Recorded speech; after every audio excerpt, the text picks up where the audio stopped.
It is Thursday, April 28th. You're watching Right on Cue College Sports.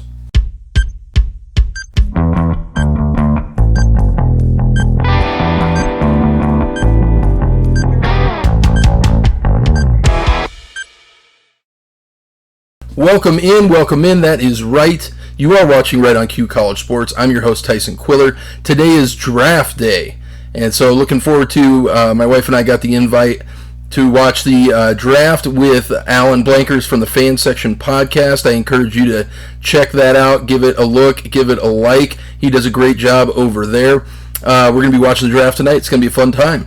But today's show is not going to be about the draft. What we're going to do is we're going to dive into a concept that many people have been struggling with. There's a lot of misunderstanding about it, misinformation with, and that is the transfer portal. Dun, dun, dun, the transfer portal, right? Everybody's biggest confusion and fear. We're going to take a look at the actual Ncaa frequently asked questions, the actual verbiage of the new rule, the 1 year exception without having to sit out a year, or one-time exception without having to sit out a year for transfers as of 2021. We're going to take a look at that. We're going to look at some numbers. We're going to see, is this really destroying college football? What is the impact of it so far? Obviously, we have a small sample size, so we'll continue to look at it as we move forward. But we're going to take a look at that. First, though, we are now on Twitter, Right on QCS, at Right on QCS on Twitter. Also, the email, as you already know, rightonqcs@gmail.com. I appreciate all your feedback. Feel free to engage. Let me know if there's some specific content that you'd like me to prepare a video about, and we can take a look and see if we can get that done for you. So let's go ahead and let's just start right here. Let's dive right in to the actual verbiage in the rules. And right here we have from the Ncaa Eligibility Center. This is the new rule is called the Ncaa Division I one-time transfer rule. So let's start right here. The first frequently asked question: what criteria does a student athlete need to meet in order to utilize the new Division I one-time exception to seek immediate transfer eligibility? So in order to meet the criteria of the one-time transfer exception, the student athlete must transfer from a four-year college institution to an Ncaa Division I school. That's pretty obvious. Leave their current four-year school academically eligible. I think this is something that goes underreported. A lot of people think, these student athletes, they don't care about academics. Listen, if you want to transfer, you better care about academics. So that's actually kind of a metric that's built in within this system that might actually increase some of the academic progress of some of these better athletes that in general might have just said, forget it, I'm going pro next year, and so I'm not going to pay all that much attention in classes. My personal opinion is it's their college experience. They can choose to do what they want. If they have an opportunity to go on and make millions and millions of dollars in the NFL, I don't particularly understand the need to be on their backside about, you didn't go to your anthropology class today. That's not going to serve them any when they're playing football in the NFL. Then next, they have to have not transferred previously from another four-year institution. Now, a lot of players you're seeing like JT Daniels now just transferred from Georgia up to West Virginia. He had previously transferred from USC to Georgia. Some of those players that transferred prior, sat out a year, they're being able to be grandfathered into this program and do the 1 year immediate eligibility, which is what you will likely see from JT Daniels up in West Virginia.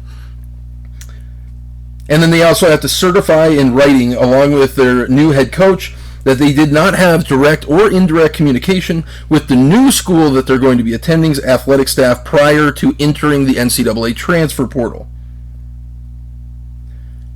Now, the way it works with their current school is they have to provide their current school with a written request, the player that wants to transfer, to enter the transfer portal by May 1st if they participate in a fall sport like football or winter sport like basketball, or by July 1st if they participate in a spring sport, track and field, baseball, etc., in order to use the one-time exception. So what happens if the student athlete does not satisfy the one-time transfer exception criteria but still wants to transfer?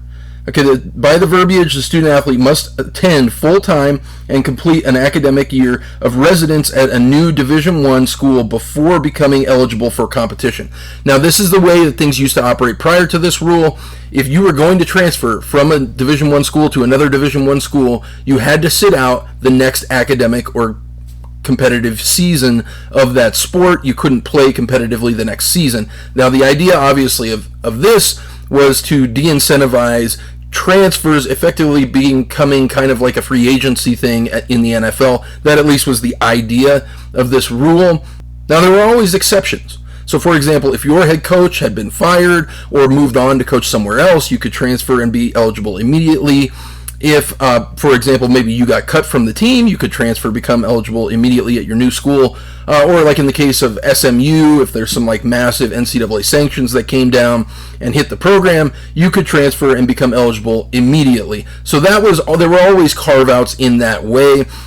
And that's just basically if you don't meet the criteria for the one-time exception, and keep in mind it's one time, so they can transfer one time without having to sit out that year, then you just would fall back on the previous rules, and so I don't see that as being some huge major issue. So recruiting and impermissible communication. If a student athlete who enters the NCAA transfer portal automatically eligible to compete at another Division I NCAA school. So no, entry into the NCAA transfer portal is required for student athletes to permissibly contact with other teams. So, for example, under the college transfer policy, when a student athlete informs the school that they're currently at that they wish to transfer, the institution has 2 business days to enter the athlete's name into the transfer portal. Once their name is in the portal, then it's effectively acceptable for any program to contact that athlete and begin recruiting them to their schools. A lot of these transfer portal turnarounds are happening pretty quickly, so you may see a little bit of fallout here coming in the future of programs that are reaching out to athletes prior to their name officially being in the transfer portal. And these kids have made the decision they're going to transfer. They've given the paperwork and information to their program, and my guess is you're going to see some cases where in the time between that and when the 2 business days, when their name is put in the transfer portal, that there's going to be some communication. Some athletes, some programs will face some ramifications for that. Seems pretty ticky-tack to me, but I'll talk to you a little bit more about my feelings about the NCAA. I don't think the NCAA is beyond ticky-tack stuff like that. And then here's kind of the final point. Is the current 4-year school that the student athlete is transferring from able to object to the student athlete's use of the one-time exception? The answer to that is no. The students are gaining a lot of power in this situation. The formal written support requirement was removed from the one-time transfer exception criteria. And then one final point, this rule does not apply to, for example, a grad transfer situation, or, for example, a team coming from player coming from junior college to a 4-year university, because that's 2 years to 4 years. The one-time exception does not apply in those situations. So let's go ahead and let's take a look at a little bit of the transfer portal activity that's gone on so far this year. And here are our top quarterbacks that have entered the transfer portal, and you can kind of see where players are coming from and going to. Caleb Williams obviously followed Lincoln Riley from Oklahoma to USC. He had only started 6 games in his college career. The second highest rated quarterback in the transfer portal, Quinn Ewers, who was the number 1 overall recruit in the country last year to Ohio State. He is transferring back to his home state of Texas. He has started 0 games in his college career. Third is Jackson Dart at USC. He's transferring from USC to Ole Miss. He's only started 6 games in his college career. So what you're seeing is the cream of the crop really are players that haven't even established themselves at the university that they're at. So I don't really see that as being some major issue. But after 3, now you're seeing Spencer Rattler, Dylan Gabriel, Max Johnson, Keaton Slovis, Connor Bazelak, Jaden Daniels. All of these players started 2 full years at their previous schools and have now entered the transfer portal. Rattler going from Oklahoma to South Carolina, Dylan Gabriel from UCF to Oklahoma. Keaton Slovis is going to be an interesting one to see as he goes to Pittsburgh, where Kenny Pickett threw for effectively 1 million yards last year. And then Wyoming quarterback Levi Williams, who was a 4-star. Wyoming people really thought he was going to be important next year. Well, he is gone off to Utah State. How about our skill position players that have entered the transfer portal this year? At running back, Yamir Gibbs from Georgia Tech to Alabama. Wide receiver Mario Williams followed Lincoln Riley and Caleb Williams to USC from Oklahoma. TCU stud running back Zach Evans went to Ole Miss. The Georgia wide receiver Jermaine Burton is transferring to Alabama. Travis Dye from Oregon to USC. So you're seeing a lot of these players are transferring to the same schools. Brendan Rice from Colorado to USC. And then Wyoming continuing to get gutted. Isaiah Neuer, their stud wide receiver, to Texas. And now the impact defensive players, far and away the best. Eli Ricks, the defensive back from LSU, transferring to Alabama. The edge rusher, Ochon Mathis from TCU, is transferring to Texas. Tanner McAllister from Oklahoma State to Ohio State, as that Oklahoma State defense is really kind of getting gutted as well. Utah picks up Diabate from Florida.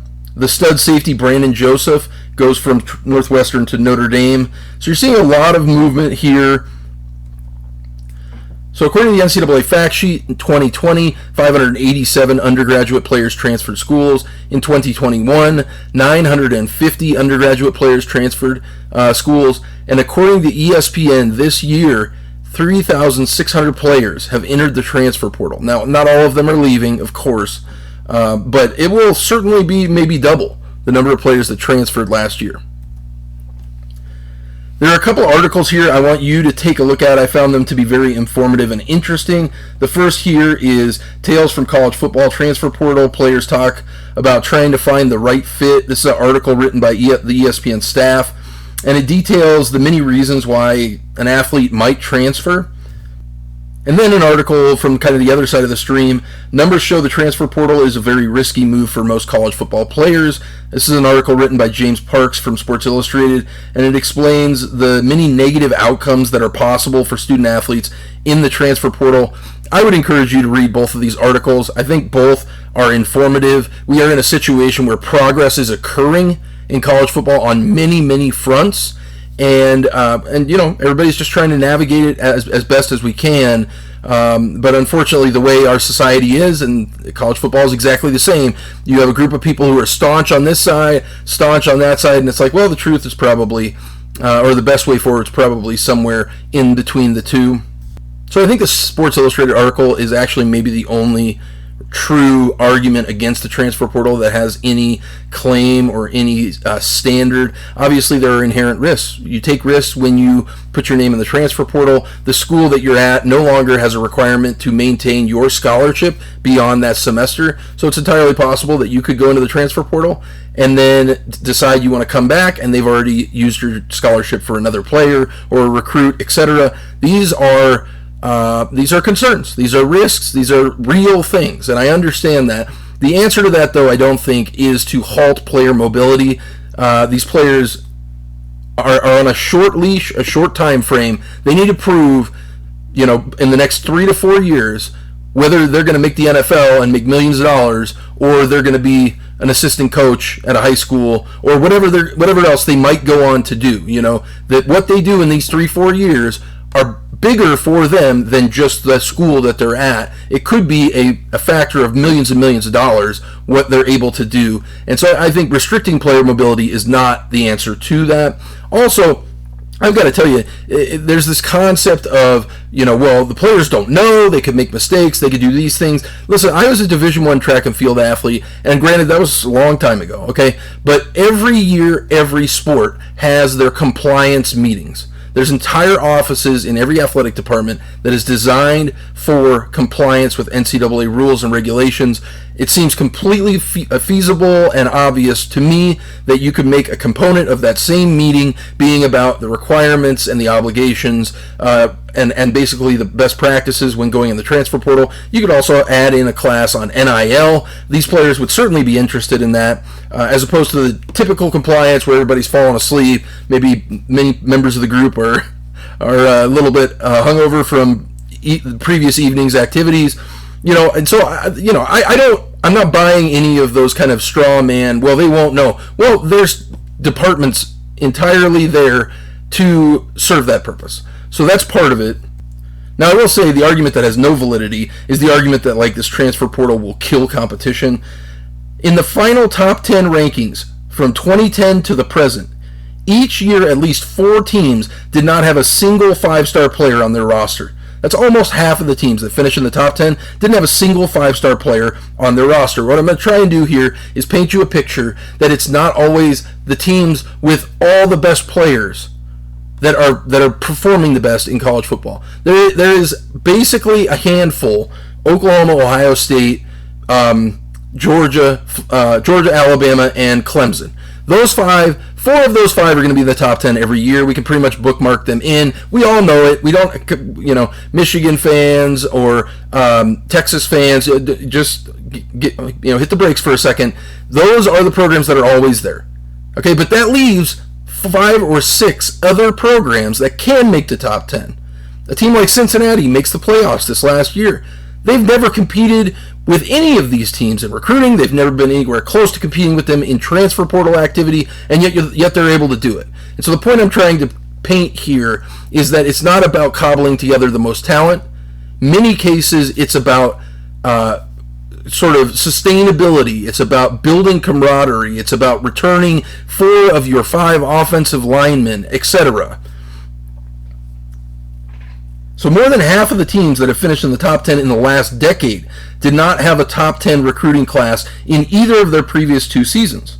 Since 2018, USC has signed 9, count them, 9 5-star players. In that same span, they've had a record of 22 and 21. Yeah, you heard that correctly. Utah, on the other hand, who just won the Pac-12 conference and gave Ohio State all they could handle in the Rose Bowl, they have never in the history of their program ever signed a 5-star player. Never. Okay? Here's a little more comparison here. Colorado has signed the number 1 running back in the country twice since 2000. Both of them were 5 stars. I mean, so any idea that Colorado can't compete with Utah, I won't entertain it. I won't do it. So let's take a look at the top 10 transfers from last year and see how they performed in their first year, the first wave of people utilizing this one-time exemption, effectively, to not have to sit out a year. So the number 1 transferred last year was the linebacker Henry To'oTo'o, who went from Tennessee to Alabama, and he played really well. There's no question about it. He was a starter. You could argue, though, he was the 3rd best linebacker on that team, though. And so when a player like that's going to Alabama, the question is, does it really improve Alabama all that much? It's kind of hard to tell. But that one absolutely was a massive move of a great player right there. And I believe he said he's coming back. So he's not even going to the NFL draft this year. Now things get entertaining. The number 2 transfer from last year was the running back Eric Gray, who transferred from Tennessee to Oklahoma. Now, Oklahoma, what was the result of this transfer? Oklahoma didn't win the Big 12 for the first time in 7 years. Gray didn't have a single game rushing over 100 yards, and he finished with just 412 yards. He wasn't even the starting running back. Okay, so not much impact out of the number 2 overall transfer last year. How about the number 3 transfer? The wide receiver Eric Gilbert transferred from LSU to Georgia. Now, Georgia did win the national championship, but Gilbert didn't even play. He redshirted. How about the number 4 transfer in the country, Wan'Dale Robinson, who transferred from Nebraska to Kentucky? Well, here's your first real transfer that I think you could say, had Kentucky not had him, they would have been a much worse team. He impacted this Kentucky team in a real meaningful way. 1,300 receiving yards, 7 touchdowns. Kentucky finished 10-3 and ranked in the final poll for the first time in 3 years. That one you can point at and say that was a big, big transfer move right there. At number 5, the linebacker Mike Jones Jr. from Clemson transferred to LSU. Now, what came from that? Well, he had just 34 tackles last year as the Bayou Bengals finished under 500 again, and their coach was fired. Okay, so I don't see that transfer move as being any sort of groundbreaking situation. How about number 6, Darion Kendrick, transferred from Clemson to Georgia. He's a defensive back. Kendrick had 44 tackles and 4 interceptions. I think he certainly benefited the Dogs last year, but kind of like I said with Henry To'oTo'o in Alabama, I mean, would the Dogs have been screwed without him? No, of course not. So at this point now, I think we can say that's 2, maybe 3 out of the top 6. So when you go into the transfer portal, it's, to this point, a 50-50 chance, boom or bust. Okay, that doesn't seem like it's some dramatic, massive shift in the competitive landscape to me. How about number 7? Was a running back, DeMarcus Bowman, transferred from Clemson to Florida. He finished with just 14 carries for 81 yards, 0 touchdowns this year, as Florida also finished under 500. Okay, how about number 8? Offensive tackle, Wanya Morris, transferred from Tennessee to Oklahoma. Didn't even play this year. Redshirted. There's 2 more, no impact players.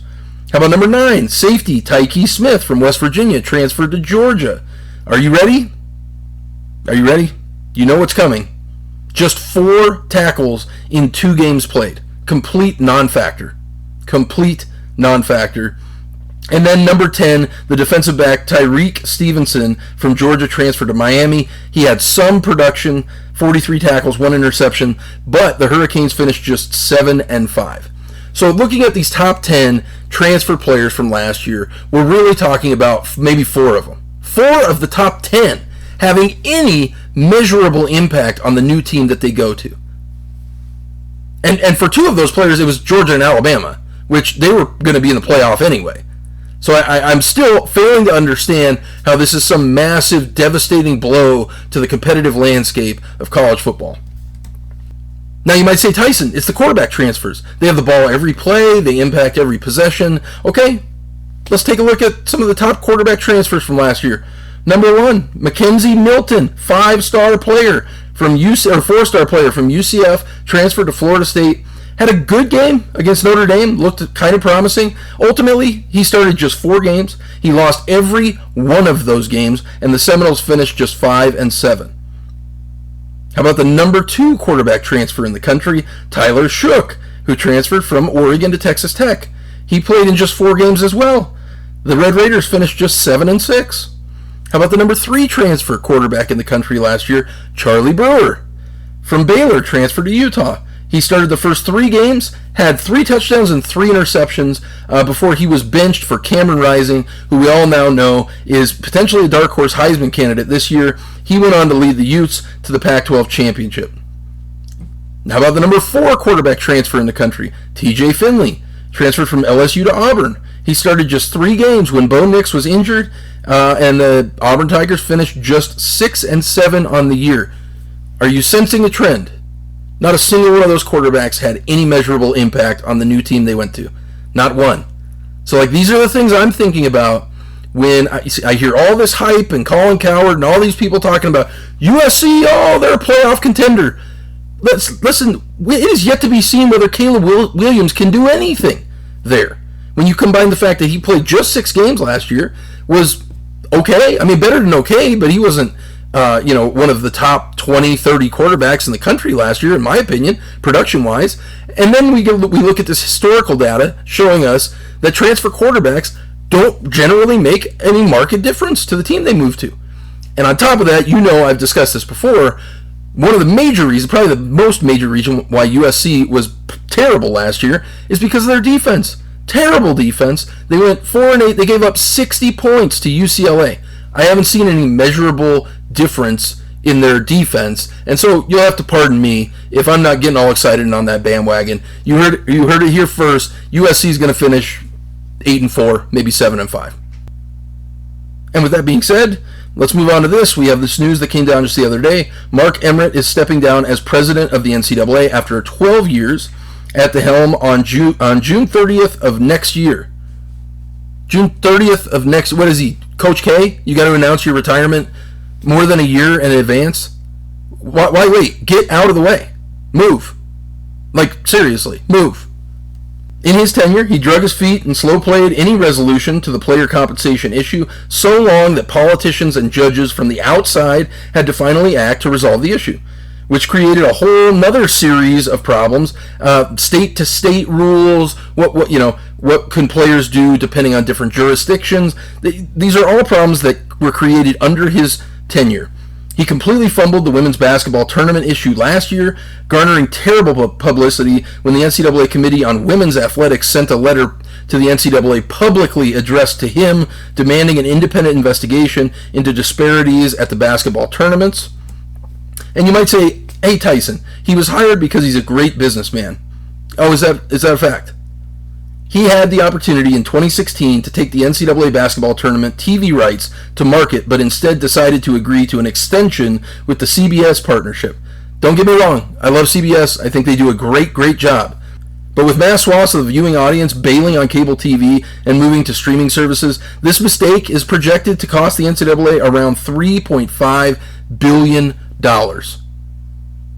It's just unacceptable to stand around and shake your fist at the sky. I don't like change. The landscape is changing. Player empowerment has taken some ground. You know, you can appease that to an extent. And by the way, just appeasing it, that doesn't mean it's going to damage the brand of college football. We'll have all the same traditions we've always had. You saw a similar argument when it was based on whether players can leave after their freshman year to go pro.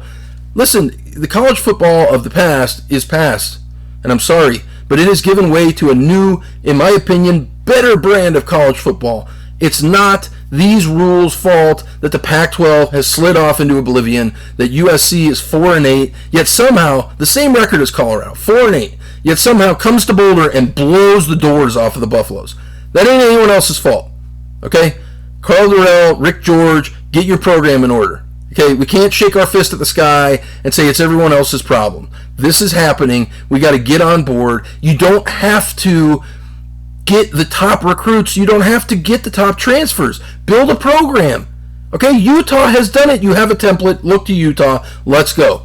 And with all that being said, thank you for joining us. You've been watching Right on Cue College Sports. I am your host, Tyson Quiller. Please remember to like, subscribe, and share this content with anyone you think might find it interesting. Again, we are on Twitter, and here is our email address, and please feel free to send me your feedback. We will get at you next time.